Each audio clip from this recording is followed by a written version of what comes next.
Mr. Shingi, I wanted to give you the platform. All right. Yeah. You know, it's what a tough act to follow, really. I don't know if there's anything else that I can say to add to that. But, you know, so this is a little bit unorthodox. Bear with me. I initially had a PowerPoint and some videos I was going to show. But I think we can talk a lot about vocal performance and the idea of performance in the Afro-Diasporic cultures, and trace it back home and link these things up. All right, so right here, right now, the right we, the right you, the right other, the right me. The answer to every question, the road sign to where we might be. It feels good when we look back. What a beautiful thing hindsight be. Scarred face, scabbed body, shirt dripping, blood and sweat drenched. Unfazed spirit, untainted faith, fist raised high, still tight clenched. Let every drop of my spiritual blood bleed deep into the soil, so it may hit the ground hard and fertilize my place of toil. Let confidence and meekness coexist. Passion never at the expense of meekness. Even our enemies will line up single file to bear witness. And when I cry, I pray no man mistake my tears for weakness, for we lick them off our face to taste the bitter taste of sweetness. And with that, may the fire that incinerates our frailties remain lit. Against the devil and man, every day we take hits. It's never implied, but it's exposed, never explained, but it's explicit, that the biggest attack is against ourselves. That's the reason why we can't quit. For if we give up on ourselves, who then is the victory? If not I, then me. If not us, then we. Who's the other? That's the mystery. Indeed, it's enigmatic that my biggest enemy is my inner me. That's why I speak of myself as if of another. It's not my story, but his. And that is how I made history. All right, so let's get started. The idea of using performance to tell stories, or the idea of using your voice in protest, is, I would argue, the most undeniably African thing. All right. If you look back at, you know, our culture, and I was making this comment yesterday, our cultures, African culture was a predominantly oral culture, right? You know, we had hieroglyphics, we had things like that, but for the most part, which is why there isn't a prevalence of written African history prior to imperial contact. So, because people privilege the idea of sharing wisdom through stories, through song, through dance, through these things, that's how we communicated, that's how we recorded our histories, that's how we shared our wisdom. And if you look, even when our brothers and sisters were ferried away to the US, the islands, and other places during the slave trade, one of the things, there's a story about, I think it's in South Carolina, where one of the first things that the masters did was to ban drums, because they did not understand what that was, you know. And again, but what they understood was how powerful this idea of communicating through music was to Africans, right? And you look back, and over the years, you know, you can draw parallels between that and what's happening. Think about the Toy Toys during the anti-apartheid, anti-colonial movements, right? You had kids singing, even when you look at 1976, the riots, it was high school kids singing that shook these powers that be so much to open fire on them through song, through chanting, through these things. When you look at even how the African, the diaspora connects, right? In the 1890s, the first point of contact between African Americans and South Africa was through a group called the Jubilee Singers that came from Virginia, a choir. They could have used envoys, they could have used written words, they could have used all kinds of things, but the way they got in and created this connection initially was through song, right? You look at the rise of people like Miriam Makeba. To somebody who doesn't understand the importance of performance in African culture, it doesn't make sense that Hugh Masekela and Miriam Makeba and the likes were exiled during the apartheid movement. You'd be like, they're not politicians, they're not fighters. Why are they being exiled, you know? And just to show how important it is, Miriam Makeba, who was married to Stokely Carmichael, one of the foremost activists in the US and one of the biggest Pan-Africanists, right? He saw something in her, they saw something in each other that was very, synonymous with the struggle, whether through song or whether it's through carrying a gun. These things are powerful to the way we tell our stories, right? Even I was watching a documentary called Amandla that was talking about some of these things, and when they were asking some of the comrades from South Africa the stories of the toy, it's like, so where did you get this one? They were asking them different songs they used to sing. One of them, when they were talking about the toy, was like, oh, I know, when some of us were stationed in Zimbabwe, that's where we picked up this particular one. Again, talk about Pan-Africanism through song, right? And this is the root of the revolution, kind of stemming from, like these connections across the African world, so to speak, are most documented through song. And at this point, I'd like to do another piece I call Last Night. And I just want you to listen to it, but also listen to the language and see how many of these things are true to African storytelling. So last night I walked with the devil. He who since Genesis has been the nemesis of mankind and I walked hand in hand last night. And he said to me, Shingi, I know we don't usually see eye to eye, and yes, it flows within my veins to kill, destroy, and lie, but tonight I'm going to take a minute to boast. So we began our travels, coast to coast over the land that I love the most. We started off at the southernmost tip, the continent's joy and pride, South Africa. For decades, disenfranchised by apartheid, but now standing apart as the continent's melting pot. But hold the thought, for in a flash I hear my brother got shot. It's a shame, for the same place I proclaim has earned undesired fame as the world's prime for violent crime. You can imagine my frustration as me and my fellow traveler went on with our journey to our next destination, crossing the border to the north, coming forth into Zimbabwe. Once Africa's breadbasket, now no longer the case, now merely just a basket case, and face the fact that we gaze upon a place where inflation has risen at a world record-setting pace. And the people do their best to get through their days and enjoy, but what can we possibly tell them when 85% of them are unemployed, when they see the cause and their times are too empty to fight? You get the drift, right? Well, that's when the rest of the night, as we marched off into the beautiful Republic of the Congo to the mystifying sound of the bongos, it is hard to digest that an Eden so fine, blessed with diamonds, worthy only of King Solomon's mines, has played host to the world's deadliest conflict since World War.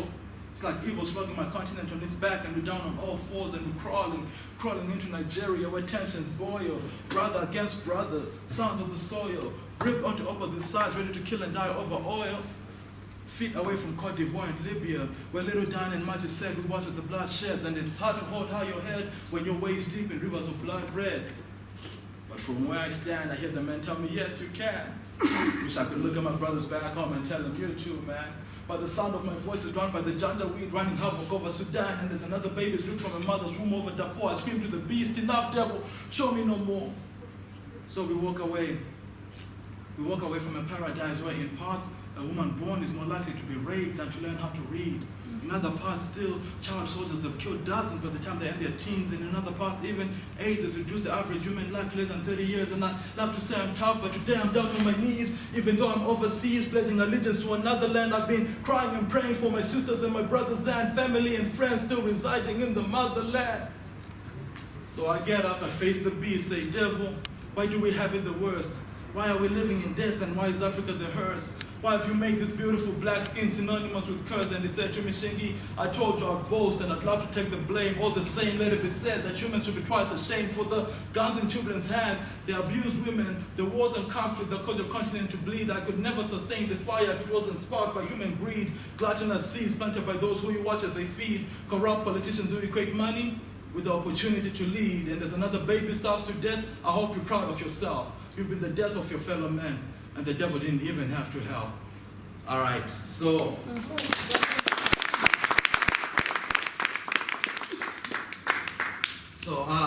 I say that full disclosure, I grew up in Zimbabwe, and I spent the last 9 to 10 years in the US. So I've been privy to see how, when I talk about these parallels or these transnational trends, I'm speaking from a position of actually having seen these things, right? So when you look at the US, there's songs like, one that's called F the Police, right? A very famous one by NWA from the early 90s. And to people who don't understand that, they just think it's people being vulgar or people just being rowdy. But we need to understand what these songs are. These songs are the equivalent of the toys in this place, in a place where the police are routinely killing black people and other people of color. This is how people are protesting, right? This is how people are standing up to assert themselves just through performance, because a lot of times, due to the might, military or physical might, that is posed by the other, whether it's the apartheid regime, these governments, or even when the initial colonialists. If we were to take it just to the guns and to physical fighting, chances are there would be a massacre. I mean, that's, but how we shoot back is through these words that we use, through these performances, through for example, the fantastic performance that Abraham and Baba and them gave us, fantastic ways of communicating these stories in a way that is very accessible to us, and that is also very cathartic. And what it also does, though, is I don't want to posit this as just being an us against them. The use of word is also very important in the development of our own communities, in our African communities. So it is also very important, again, going back to the message this wasn't so much saying those other people came and took our stuff. This is talking about our fighting among ourselves, right? So it is also very important that we are challenging each other. Let's not use these words to just confront the other side, or confront this other enemy that we think is the enemy, or this oppressor. Or let us also use this word to ask ourselves these questions, right? Like, what are we doing? What can we do better as a community? And I'll do this in my last piece. This one deals with an issue very close to my heart. It's probably one of the most personal pieces I've ever written, and it's called Scars of Love. She says, I'm not going anywhere. This house, this bed, this life, this is all I've known. These flowers, these children are mine to watch them grow. These tears will surely dry, so honey, don't be deceived. It'll take a lot more than slaps across the face to get me to leave. See, he's home, he's drunk again. When he's drunk, there's no restraint. Barely a shadow of the beautiful soul she loved in the past. With every punch, she gasps, each gulp of air painful yet cherished, for it very well might be her last. And he says, you're not going anywhere. Who's gonna take you in? You're old, broken, and worthless. And I slap you around a few times. God knows you deserve it. What more do you ask for? Don't I protect you and feed you? Come on, woman, clean yourself up. Dry your eyes. You know I need you. Need you. Need you. Words more painful than the physical. Emotional yet disrespectful rhetoric perfectly weighted to manipulate even angels, leaving them blind to self-worth. She feels like an object sent for one sole purpose, to give birth. Birth. Birth. But the kids say, Mama, please don't go anywhere. You brought us into this. See us through it. Don't leave this burden on our shoulders. They surround her and hold her. Mama, please don't let this family get any colder. The dilemma. The vices and virtues of love and life unforgiving. See, she has to live, but if she lives behind the only reason for living. Dear God, God. But the church says, you're not going anywhere. You have to fight the good fight until the battle is won, and virtuous women stand by their husbands. Haven't you read Proverbs 31? But come on. Even the Lord himself had to bid farewell to the disciples, and Mary, when all were watched and reached the extent of human pain, he was prepared to carry scars on Monday. And the Father tells her to pull through the flame. Don't you dare disgrace our family name. Broken spirit on Tuesday, and society tells her to stay put. Tears on Wednesday, and the boss tells her to dress up. Scars don't make good business. Come on, clean that mess up. On Thursdays, the broken dreams. On Fridays, the screams. And on Saturday, they were right. She wasn't going anywhere. We found her body face down in a pool of her blood. Another casualty of domestic brutality, but even worse, a victim of a social system that ignores infliction when it is right there. then you wonder why we as a people are not going anywhere. Thank you. So yeah, that's my presentation. If you guys have any questions, I'm here for a little bit. Yeah, let's give rounds of applause for Mr. Shingi. Yeah, so is there any question or something that you would like to ask Mr. Shingi or you want to say? Yeah, let's interact. We are together in this.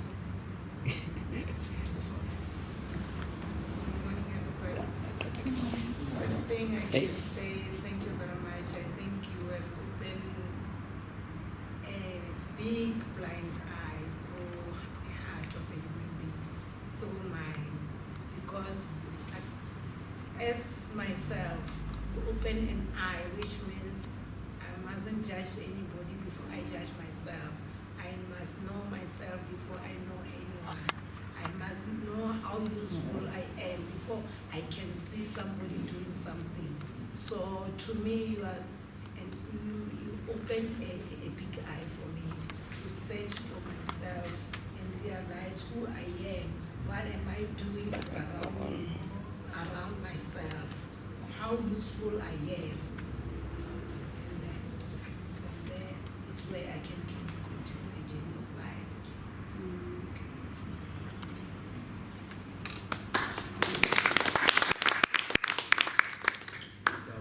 Mr. Shingi. No, me, mine is just to say great work. I'm inspired. I like the way you are touching yourself even to your poetry. I love the style. I love the way you relating or narrating events. You see, brings us very close to actually what you conceived as the person behind there. So very inspired, great work. Thank you. Yes, brother. So, me, I just, my tears come down here. The way you talk and the way things are now in the world. So, another way, I say, be strong, continue. The young ones must be strong to face the world. So if there's anything is hard, must not give up. Because there's nothing that can come easy. When you work hard, you get that you want. But when you relax, then it's over, you cannot face the world. So that way, I say thank you very much. Continue to show the young ones, especially the young ones. Thank you very much. And me, I say thank you for you to be there and to come and share it that way you share it with us, to give a light in Kara in our lives and be strength. We say thank you for sharing that. Yes, you are so happy. Thank you very much. Yeah. Okay, yes, For the noted. day of today, I wish Kara can use it for youth. My wish is that we've got Youth Day, which is the 16th of June. I wish it could be used for our youth so that they can be open. Because our youth, sometimes we are not experiencing the program, but this one, the way it was today, I think it can be useful. Yeah, absolutely. It can be useful. I hope you can use it as well. I'm just glad. Yeah, also. Okay, I just want to establish what's your news, or rather what inspires you to come up with such profound context? It's amazing that you asked me that, because I was actually thinking about this on my way here. that anytime that I am not writing, like now, I cannot see. Sometimes I look at this stuff that I write, and I cannot imagine how I could have done that. You know, it's a very, without getting too metaphysical, but it's a very spiritual thing when I write. You know, when I'm not writing, I can't. I'm like, well, what was that? You know, when I look back at these things that I've written. But you know, the muse comes from everywhere. Like I said with that last piece, that's actually somebody that's the plight of somebody who I knew very well. And sometimes it, you know, with the African piece, it's maybe I'm reading the newspaper and the first 3 pages are just, this happened in Zimbabwe, this happened in South Africa, this happened in Kenya. I'm just feeling very hopeless, you know, in that moment, and feel like I have to tell that story somehow. So the muse is